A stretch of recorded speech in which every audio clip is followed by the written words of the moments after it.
Today's battle is Battle of Killiecrankie. Killiecrankie in 1689 between the Jacobite forces in Scotland and the English forces over on this side. So, which player are you today, Ian? The Scottish player. Okay, very good. You're going to be the Scottish player, and I'm going to be the English player. Alright, so let's get started then. Alright, using Gentlemen of France Fire first rules, of course, we have the cards. So, Ian is going to play his card while I find the measurement units for our game. And oh gosh, we may just have to make do here. Alright, so we got something good. And you may begin your turn, Ian.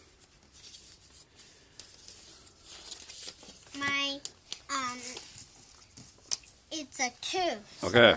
So my musket group, it's gonna force in. So here's your movement stick. English. Here's your movement stick.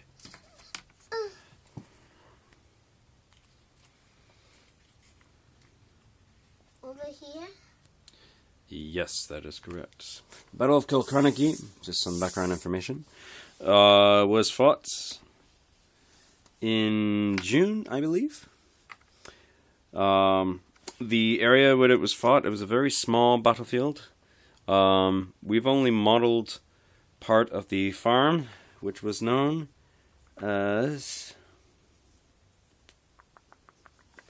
Well, I'm not sure exactly what the name. The Urad House.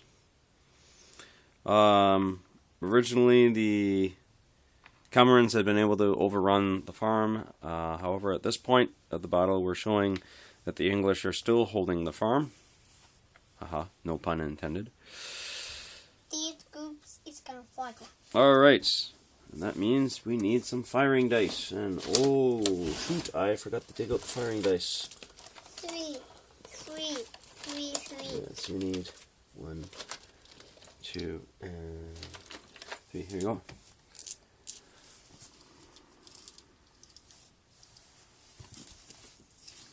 Over here, it's okay. Definitely within range, yes. Oh yeah, they're in range.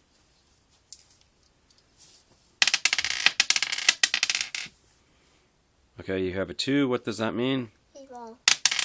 And you only have 2 hits, so that means that one group was put into disorder. Why? Because it takes 4 hits to take it out, right? What?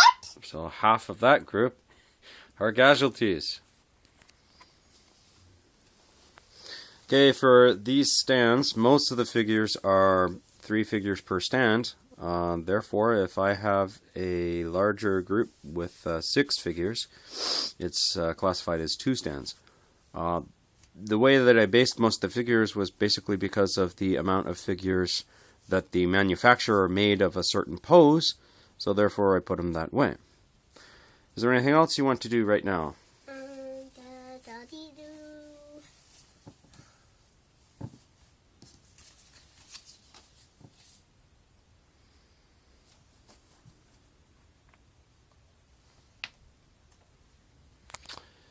In 1689, the English army, I should say, at the time, still consisted of muskets and pikes. However, I don't have any actual pikemen, so I've just modeled muskets. For historical purists, you will notice that my flags are actually 18th century. I couldn't find my 17th century English flags, but it really doesn't matter at this scale, except for the fact that, of course, the English army flags have the Union flag. Okay, my arrow is gonna fire, so... The arrows use the same shooting dice. 3 hits. Okay, so that means you took out that one group over there. And disordered. Yes, that is correct. 3 hits to take out. Yes, that would mostly work, yes. Okay, so there we go. The English right has now lost 1 battalion and are now waiting to find out what is going to happen to the rest of their army. Okay, I can do more, right? Yes, you had a 2, so you can engage most of your force.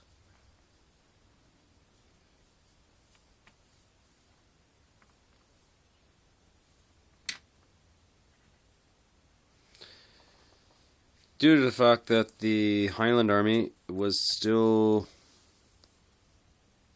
using older tactics, they still retained pikes. The Highlanders, the Jacobites, in this campaign did not have access to large amounts of firearms. Thus, it's actually rather historically accurate to show most of the Highlanders carrying claymores, broadswords, and targes. The grey troops to the front are actually Cannon's Irish. These were Irish troops which had come over to assist in the rebellion.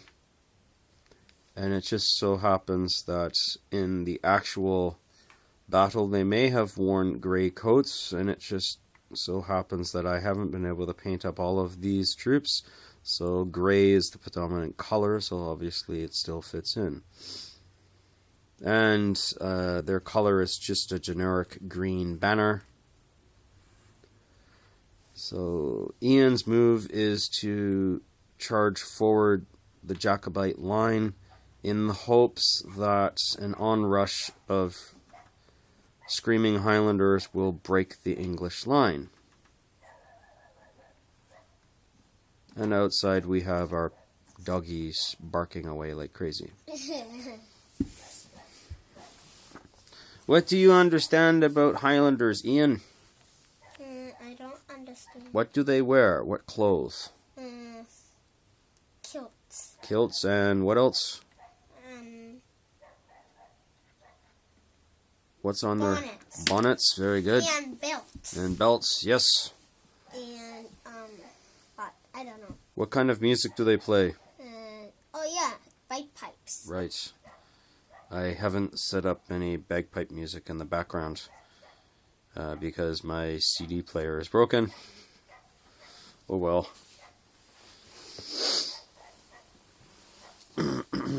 So Ian's initial turn has taken approximately 6 minutes to complete.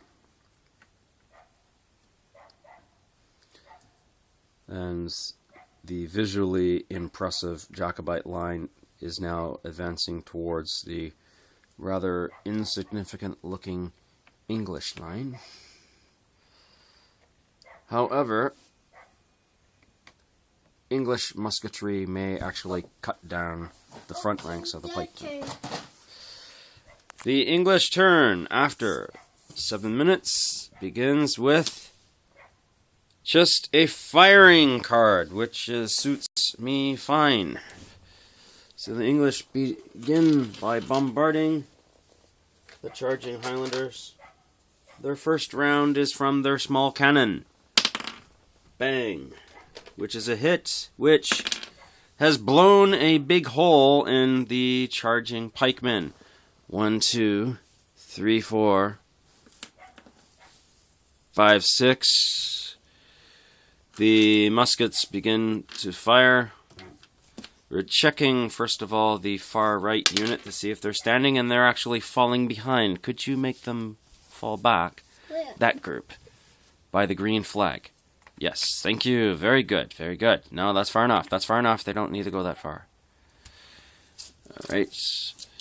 The next English units open fire and take out one musket group. Yes. One disorder. Yes, correct. We now have the 2nd English Battalion with the yellow facings firing, resulting in another 2 hits, so a pike block can be taken out. Yes, that pike group, very good. Further up the line, we have a grenadier company opening fire. And they rolled poorly on that. They've only succeeded in disordering a pike group. That would be over here.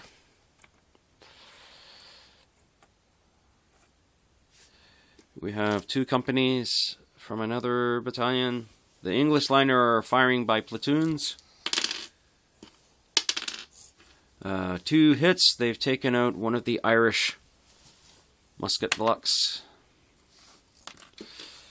And we have another 2 more shots from an English unit. Has taken out another musket block. And finally, we have the last English unit to open fire, and they've only disordered a musket block. Thus, by the second round, the initial, let's see what happens with your Highlanders. Roll to see how many are going to stand. Oh no, they're running away. Yes, okay. Roll for this group. See what happens. Yes, we're doing a morale check to see what happened to the Highland Army. And the Highland Army has started. They're holding. And they're turning around, yes. Jacobite Highlanders had a tendency to freak out very easily. Roll again. And that is a 4. They are okay. Very good. Excellent. So I want to do this. Well, stop. You haven't turned up your card yet. And at round 2, he is going to begin his next turn. And that brings the end of this coverage of the Battle of Killiecrankie.